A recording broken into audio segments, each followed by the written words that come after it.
গত পর্বে আমরা পৌঁছে গিয়েছিলাম ভারতের শেষ গ্রাম চিতকুলে। আর আজ চলুন নিয়ে যাই হিমাচলের সবচেয়ে সুন্দর আর শান্ত একটা গ্রামের গল্পে, কল্পা। চারিদিকে আপেলের বাগান, কাঠের পুরনো বাড়ি, ছবির মতো সুন্দর মনেস্ট্রি। আর যদি আবহাওয়া আপনার সঙ্গে থাকে তাহলে সেই মনেস্ট্রির পেছন থেকেই মাথা তুলে দাঁড়িয়ে থাকতে দেখবেন তুষার ঢাকা বিশাল পাহাড়গুলো। এখান থেকেই দেখা যায় মহাদেবের বাসস্থান বলে পরিচিত কিন্নর কৈলাস, যেখানে রয়েছে পৃথিবীর অন্যতম উচ্চতম প্রাকৃতিক শিবলিঙ্গ। কিভাবে পৌঁছালাম এই স্বর্গের মতো জায়গায় সেটা জানতে আগের পর্বগুলো অবশ্যই দেখে নেবেন। তাহলে চলুন আজকের গল্প শুরু করা হোক মহাদেবের দেশ কল্পা থেকে।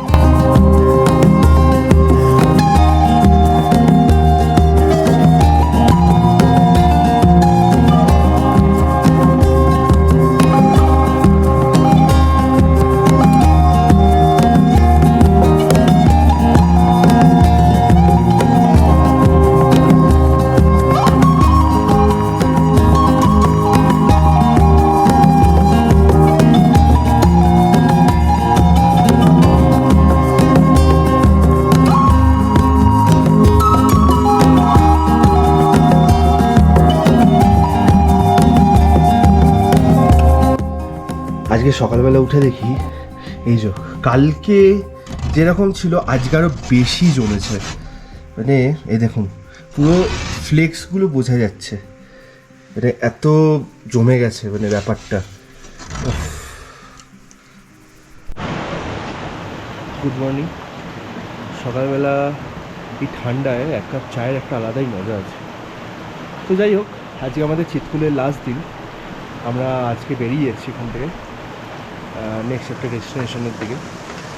তো আপনাদের তো রুমটা দেখানো হয়নি যে আমরা কোথায় ছিলাম, তো ভাবলাম একটু সকালবেলা রুমটা দেখিয়ে দিই। চলুন দেখে নিই রুমটা। তো এই যে দেখতে পাচ্ছেন জস্টেল, এই জস্টেলের উল্টো দিকেই আমরা রুমটা নিয়েছিলাম, ঠিক আছে। আর এই আমাদের হচ্ছে রুমটা বেশ স্পেসিয়াস, খুব ভালো। মানে অনেকগুলো ব্ল্যাঙ্কেট আছে, কারণ এখানে তো প্রচণ্ড ঠান্ডা পড়ে। অনেকগুলো ব্ল্যাঙ্কেট, এই যে এখানে আপনাদের চার্জ দেওয়ার, বা আপনি যদি এক্সট্রা হিটার নিতে চান, হিটার 500 টাকা করে নেয়, ঠিক আছে। তো আপনি নিতে পারেন। রুমটা আমরা অনেক বাজেট ফ্রেন্ডলিতে পেয়েছি, মানে অনেক সস্তায় পেয়েছি, মাত্র 800 টাকা নিয়েছে এই রুমটা। আর এই দেখুন, এই সকালবেলা এই যে বরফ জমে যাওয়াটা একটা আলাদা ব্যাপার। তো যাই হোক, এই আমাদের এই যে রুম এটা, আর এটা হচ্ছে ওয়াশরুমটা বেশ ভালো, গিজারও আছে। তো বেশ ভালো রুমটা খুব যে ফ্যান্সি সেটা বলবো না, বাট কাজ চালানোর মতো হয়ে যাবে, ঠিক আছে। আর এই হচ্ছে বাইরের ভিউ। এখান থেকে আপনারা একদম পাহাড়ের মাঝখানেই থাকবেন অলমোস্ট।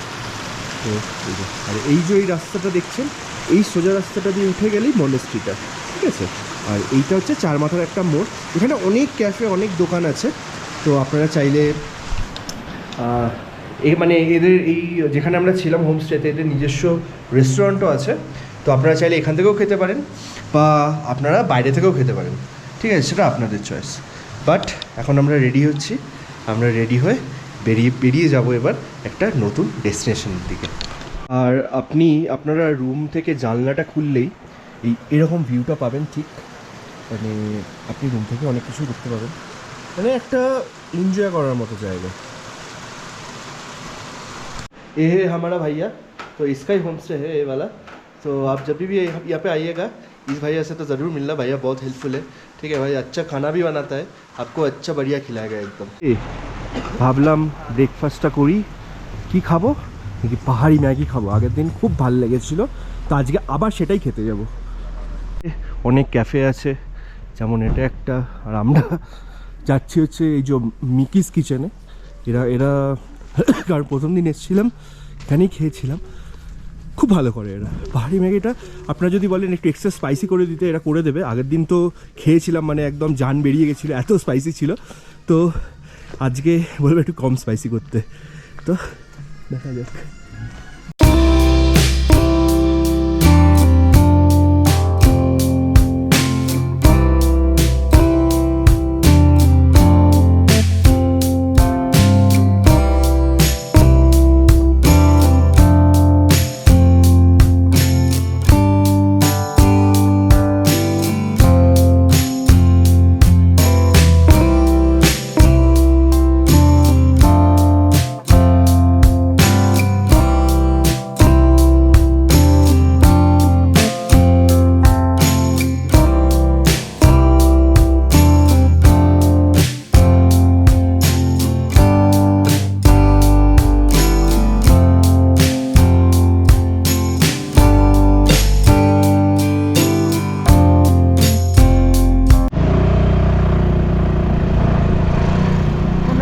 ছেড়ে বেরিয়ে পড়েছি আমাদের নতুন ডেস্টিনেশনের দিকে।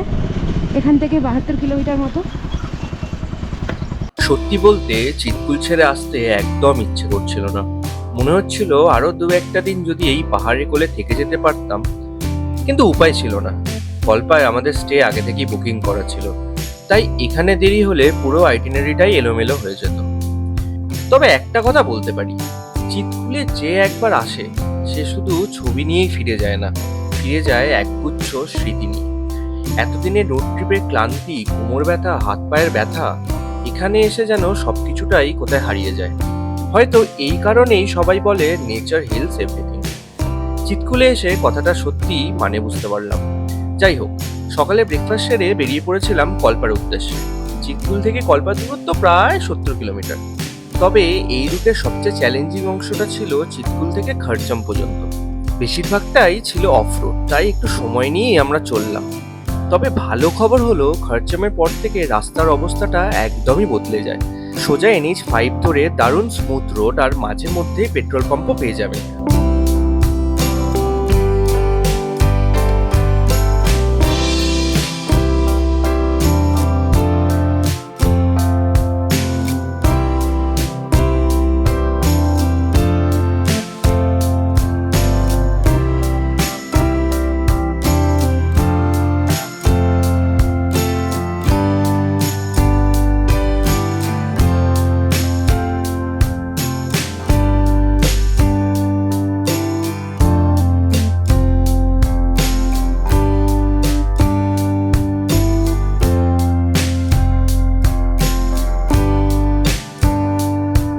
আর আগের পর্বে আমি বলেছিলাম বাষ্প নদীর জল নীলচে, আর খরচম পৌঁছালেই সেটা নিজের চোখেই বুঝতে পারবেন। নীলচে স্বচ্ছ বাষ্পা রিভার এসে এখানেই মিশেছে ধূসর রঙের সুতলেজ রিভারের সাথে। এই দুই নদীর রঙের পার্থক্য এতটাই স্পষ্ট যে কয়েক মিনিট দাঁড়িয়ে শুধু সেটাই দেখতে ইচ্ছা করবে। খরচম ব্রিজ পার হওয়ার পর আপনাকে ডান দিকের রাস্তা ধরতে হবে, আর একটু এগোলেই দেখবেন রাস্তা দুভাগে ভাগ হয়ে গেছে। কিন্তু চিন্তা করার কোনো কিছুই নেই, দুটো রাস্তা দিয়েই কল্পা যাওয়া যায়। তবে আমরা ধরেছিলাম NH5 এর ওপরের রাস্তাটায়, কারণ সামনে এই রাস্তা দিয়ে যেতে যেতে চোখের সামনে ধীরে ধীরে ভেসে উঠবে কিন্নর কৈলাসের অপূর্ব দৃশ্য।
এই সুন্দর রাস্তাটা উপভোগ করতে করতে কখন যে আমরা পথের মাঝেই হারিয়ে গিয়েছিলাম সেটা বুঝতেই পারিনি।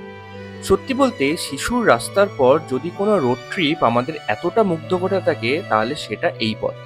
একদিকে পাহাড়, অন্যদিকে গভীর উপত্যকা, আর দূরে বরফে ঢাকা শৃঙ্গ। প্রতি বাঁক যেন নতুন একটা পোস্টকার্ড।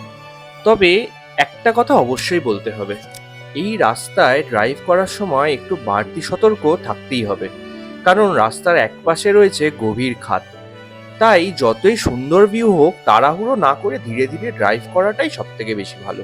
এইভাবেই পাহাড়ের সৌন্দর্য উপভোগ করতে করতে, গল্প করতে করতে কখন যে আমরা রেকংপিওতে পৌঁছে গেছিলাম সেটা বুঝতেই পারিনি। কিন্নর জেলার সবচেয়ে বড় শহর রেকংপিওই হলো কল্পার প্রবেশদ্বার।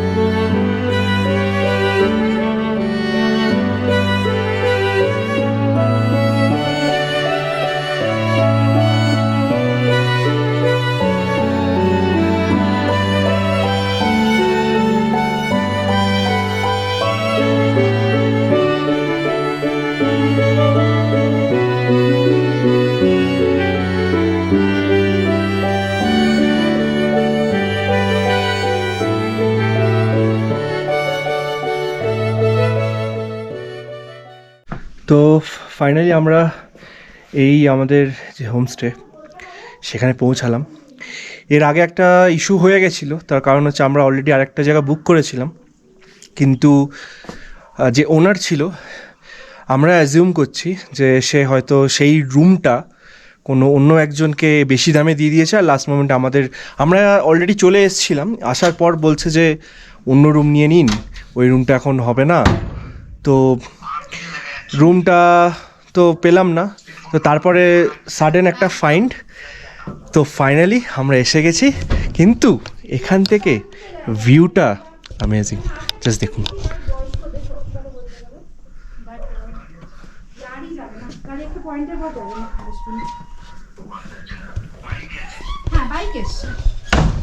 তো এইটা হচ্ছে ভিউ, আর এইখানে আমরা আছি। আমাদের রুমটা একটু দেখিয়ে দিই ছোট্ট করে।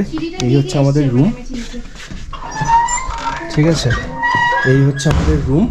এই রুম থেকেই একদম পাহাড়ের ভিউ একদম সুন্দর দেখা যাবে, পুরো খোলা এই বিশাল রুম, ঠিক আছে।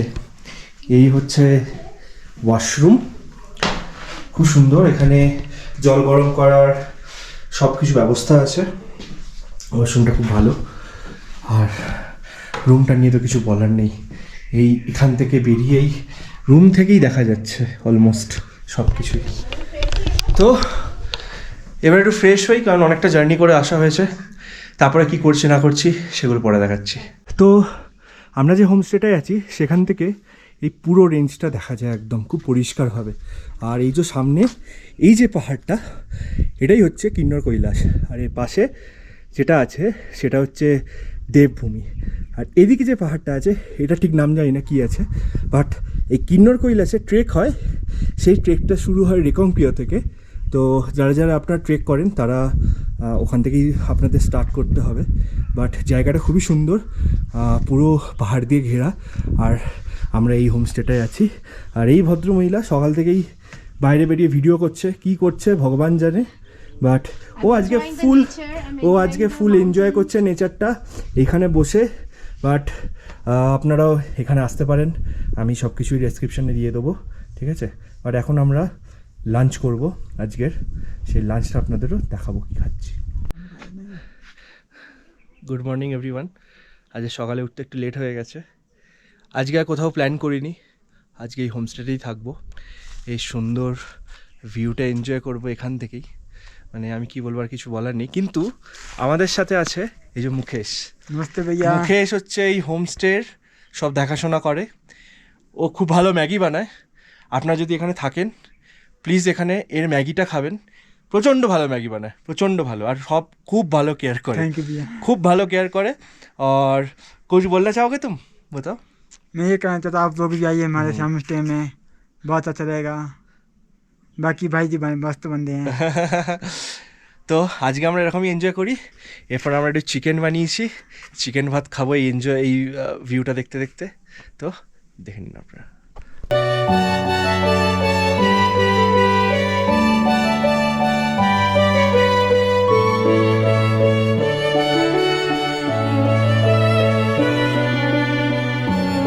পরের দিন আমরা কোথাও ঘুরতে বেরাইনি। সত্যি বলতে কল্পায় এসে মনে হচ্ছিল কখনো কখনো একটা জায়গা ঘুরে দেখার থেকেও সেই জায়গাটাকে একটু সময় নিয়ে অনুভব করাটাও বেশি দরকার। তাই সেদিনটা শুধু এই পাহাড়গুলোর সঙ্গেই কাটিয়েছিলাম, ব্যালকানিতে বসে এক কাপ চা হাতে আর সামনে দাঁড়িয়ে থাকা কিন্নর কৈলাসকে দেখতে দেখতে গত কয়েকদিনের পুরো জার্নিটাই মনে পড়ছিল। আর তখন একটা কথাই বারবার মনে হচ্ছিল, আমরা হয়তো সত্যিই ভাগ্যবান। অনেক মানুষই পাহাড়ে আসতে চান, নতুন নতুন জায়গা দেখতে চান, কিন্তু সময়, কাজ আর দায়িত্ব, এই তিনটেই অনেক সময় আমাদের আটকে দেয়। যে সময় আমি এই ভিডিওগুলো শ্যুট করেছি তখন আমার ওয়ার্ক ফ্রম হোম ছিল, তাই কাজ শেষ করে ল্যাপটপ বন্ধ করেই বেরিয়ে পড়তাম পাহাড়ের রাস্তায়। আর ওই কয়েকটা দিন আমাকে একটা জিনিস খুব ভালোভাবে শিখিয়ে দিয়েছে, কাজ থাকবে, দায়িত্বও থাকবে, সেগুলো তো কোনোদিন শেষ হবে না। কিন্তু যদি শুধু সেগুলোর পেছনেই ছুটতে থাকি তাহলে হয়তো একদিন বুঝতেই পারবো না জীবনের সবচেয়ে সুন্দর সময়গুলো কখন হাত ফসকে বেরিয়ে গেছে। তাই আজও মনে হয় সেই ট্রিপে বেরিয়ে পড়ার সিদ্ধান্তটা হয়তো আমাদের জীবনের সবচেয়ে ভালো সিদ্ধান্তগুলোর মধ্যে একটা ছিল।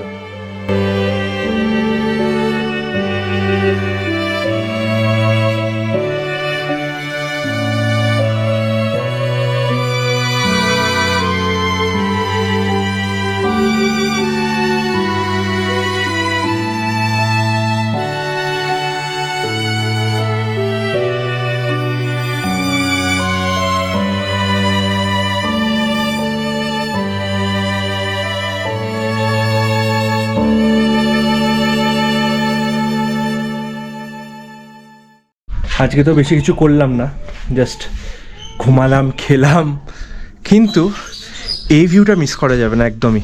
দেখুন,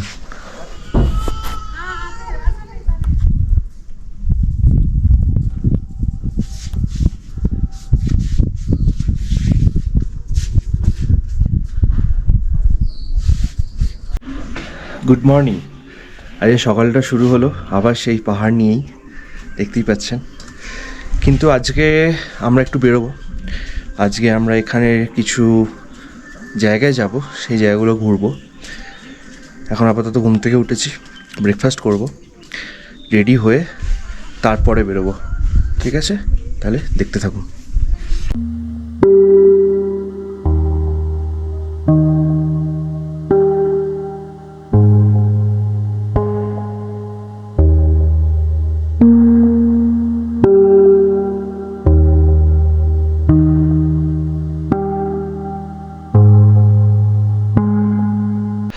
তো আমরা আমাদের হোমস্টে থেকে বেরিয়ে গেছি, এখন একটু যাচ্ছি ঘুরতে। হাঁপাচ্ছি কারণ এটা বলেছিলাম না যে হোমস্টেটা একটু নিচে, তো একটু হেঁটে উপরে উঠতে হয়, বাট ইটস ওকে। তো দেখি এখন কোথায় কোথায় যাওয়া যায়।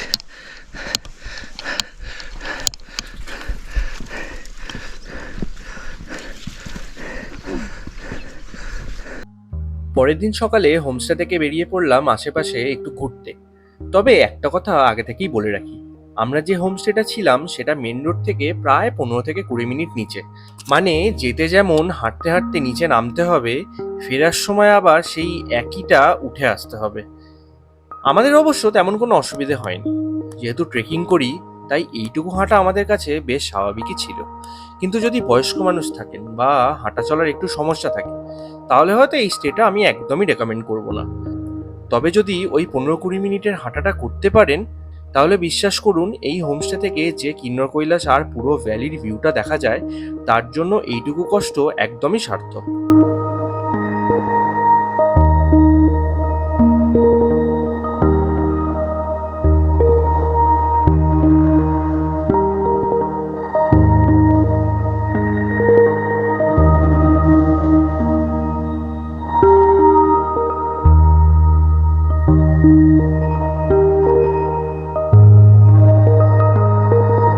হোমস্টে থেকে বেরিয়ে আমাদের প্রথম ডেস্টিনেশন ছিল Kalpa suicide point. Kalpa main market থেকে প্রায় 5 কিলোমিটার দূরে এই জায়গাটা। এখানে পৌঁছালেই চোখে পড়বে বিখ্যাত আই লাভ কিন্নর বোর্ড, যেখানে প্রায় সবাই একটা ছবি তুলতে থামেন। নামটা শুনে একটু ভয় লাগতেই পারে, সুইসাইড পয়েন্ট, কিন্তু মজার ব্যাপার হলো এই জায়গার সঙ্গে কোনো আত্মকথার ইতিহাস বা লোককথা জড়িয়ে নেই। আসলে এই নামটা এসেছে এখানকার ভয়ঙ্কর খাড়া পাহাড় আর গভীর খাদ দেখে। রাস্তার ঠিক পাশেই এত গভীর গিরিখাত যে নিচের দিকে তাকালেই বুকটা কেমন যেন কেঁপে ওঠে। হয়তো সেই কারণেই স্থানীয় মানুষ আর ট্রাভেলাররা মজা করে এই নামটা দিয়ে ফেলেছেন। তবে নামটা যতই ভয়ঙ্কর হোক, জায়গাটা কিন্তু ঠিক তার উল্টো। চারিদিকে বরফে ঢাকা পাহাড়, সামনে বিশাল ভ্যালি আর একটা প্যানোরামিক ভিউ, যেটা দেখে কয়েক মিনিট চুপচাপ দাঁড়িয়ে থাকতে ইচ্ছা করবেই। তবে একটা কথা অবশ্যই বলবো, ছবি তোলার সময় বা এজের কাছে গিয়ে কোনো রকম রিস্ক নেবেন না। ভিউ থাকবে কিন্তু সেফটিটা সবার আগে। এই জায়গাটায় এত হাওয়া দিচ্ছে, আমি ড্রোনটা তো ঠিক করে ওড়াতেই পারলাম না। আপনারা যদি ড্রোন ওড়ান, খুব ভাবনা চিন্তা করে ওড়াবেন, কারণ ড্রোন না একদম নিচের দিকে টেনে নিচ্ছে, তো খুব সাবধানে। বাট যেটুকু পেয়েছি সেটুকুই এনাফ। ওয়েদারকেও রেসপেক্ট করতে হবে। আর এদিকে অলরেডি খুবই ভয়াবহ একটা ব্যাপার লাগছে, ওদিকে খুব স্নোফল হচ্ছে, সেটা বোঝাই যাচ্ছে। তো আপাতত আমরা এই জায়গাটা এনজয় করে এবার বেরোচ্ছি নেক্সট ডেস্টিনেশনের দিকে।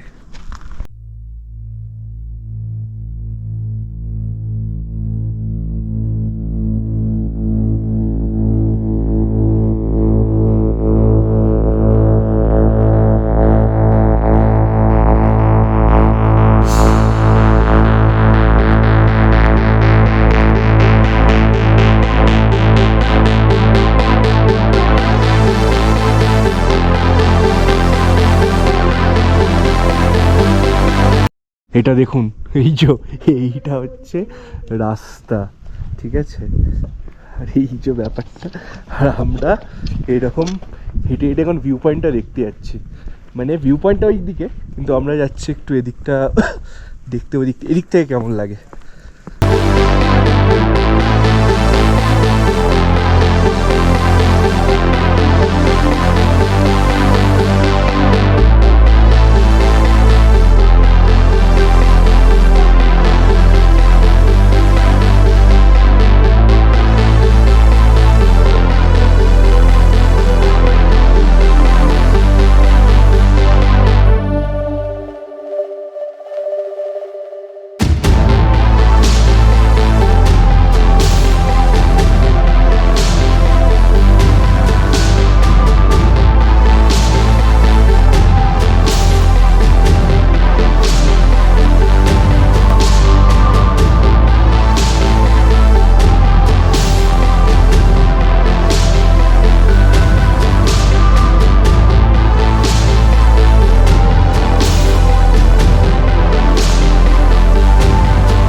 তো এই জায়গাটা হচ্ছে ভিউ পয়েন্টটা, এখান থেকে আপনারা এই ভিউটা এনজয় করতে পারেন, কিন্তু খুব সাবধান, এদিকে একদম পার করার চেষ্টা করবেন না।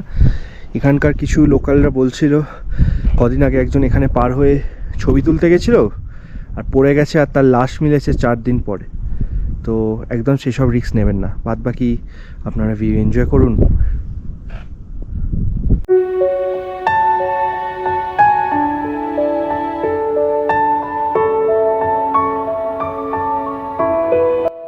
সুইসাইড পয়েন্ট দেখে আমরা চলে গেলাম কল্পার সবচেয়ে আইকনিক জায়গায়, যেখান থেকে দেখা যায় পুরো কল্পা ভিলেজ, আর ঠিক সামনে মাথা উঁচু করে দাঁড়িয়ে পঞ্চ কৈলাসের অন্যতম কিন্নর কৈলাস। যদি ভাগ্য ভালো থাকে আর মেঘ সরে যায়, তাহলে এই দৃশ্যটা জীবনে কোনোদিন ভুলতে পারবেন না। এই একটা জায়গায় কল্পায় আসার কারণ হয়ে উঠতে পারে।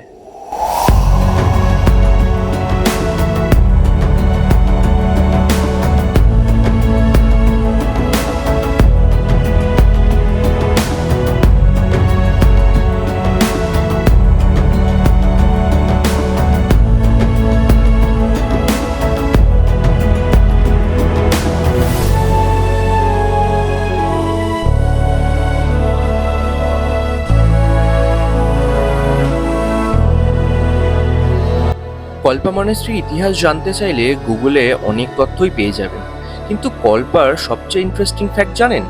স্বাধীন ভারতের প্রথম জেনারেল ইলেকশন যেটা হয়, দেশের প্রথম ভোটার ছিলেন এখানকারই বাসিন্দা শ্যাম শরণ নেগি, যিনি পেশায় ছিলেন একজন স্কুল টিচার। আর এই মনেস্ট্রিটাও ঠিক কল্পার মতোই অনন্য। এখানে বুদ্ধিস্ট আর হিন্দু কালচার একসঙ্গে মিশে গেছে। কাঠের সূক্ষ্ম কারুকাজে যেমন দেখা যায় বৌদ্ধ প্রতীক, তেমনই রয়েছে স্থানীয় দেবদেবীর ছাপ। আর আপনারা অনেকেই হয়তো কয়েকদিন আগে ইনস্টাগ্রাম বা ফেসবুকে রাউলানে ফেস্টিভ্যালের ভিডিও দেখেছেন। জানলে অবাক হবেন, প্রায় 5000 বছর পুরনো এই ঐতিহ্যবাহী বসন্ত উৎসবও কল্পাতেই পালিত হয়। শীতকে বিদায় জানিয়ে আবার নতুন ঋতুকে স্বাগত জানাতে স্থানীয়রা এই উৎসব একই ঐতিহ্যে পালন করে আসছে। হয়তো এই কারণেই কল্পা শুধু তার পাহাড়ের জন্য না, তার ইতিহাস, তার কালচার আর ঐতিহ্যের জন্য এতটা বিশেষ।